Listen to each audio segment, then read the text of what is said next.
It was an icy day on the island of Sodor. The engines were working very hard. They didn't mind the cold because they had toasting hot fireboxes to keep them warm.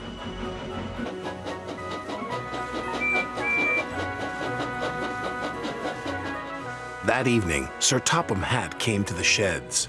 "There's a big freeze coming tonight," he said. "James and Percy are to deliver extra coal to the stations." "Yes, sir," they said eagerly, and Sir Topham Hatt drove away. "You'd better hurry," teased Thomas, "or scary Jack Frost might get you." "Who's Jack Frost?" Percy whistled nervously. "Don't be so silly," sniffed James. "Jack Frost is not scary." "Yes, he is," teased Thomas. "He's all white with a big spiky face." "Rubbish," said James. James knew Jack Frost wasn't scary, but poor Percy wasn't so sure.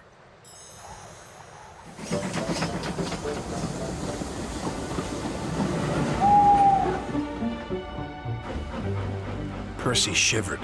"Jack Frost is not scary. Jack Frost is not scary. Jack Frost is not scary."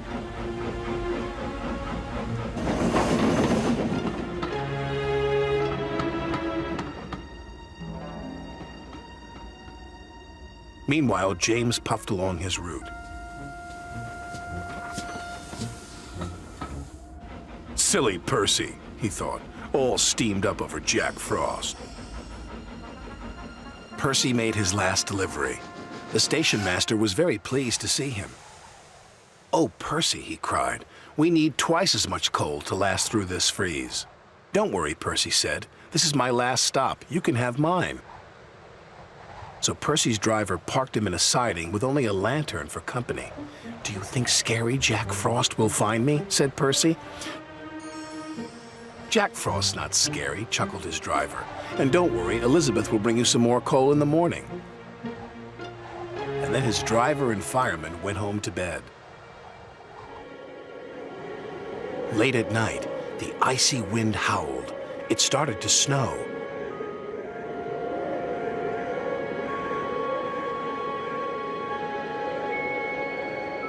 Soon Percy's face was so cold, an icicle hung from his nose. "Oh, bother," Percy stuttered, but it didn't sound like Percy. It was so cold he could hardly make a sound.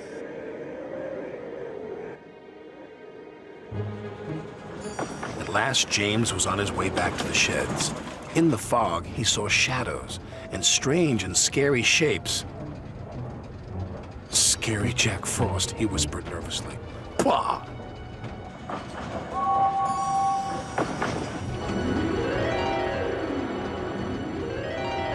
"Hello, James?" muttered Percy icily. "Scary Jack Frost," cried James, and he raced away as fast as his wheels could carry him. He didn't stop until he got back to the sheds. The next morning, Elizabeth brought plenty of coal. "Oh, my dear," Elizabeth chuffed to Percy, "it looks like Jack Frost really got you."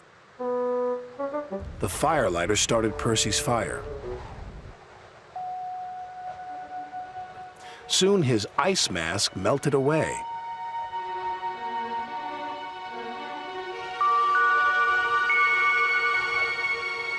"So scary Jack Frost is only frost," tooted Percy happily, and soon he was as warm as toast. When Percy arrived at the sheds, James was bragging to the other engines. "I saw scary Jack Frost last night," James huffed. "He even knows my name." "He also knows that you ran away," teased Percy, and all the engines whistled, including James. But Percy's was the loudest whistle of all.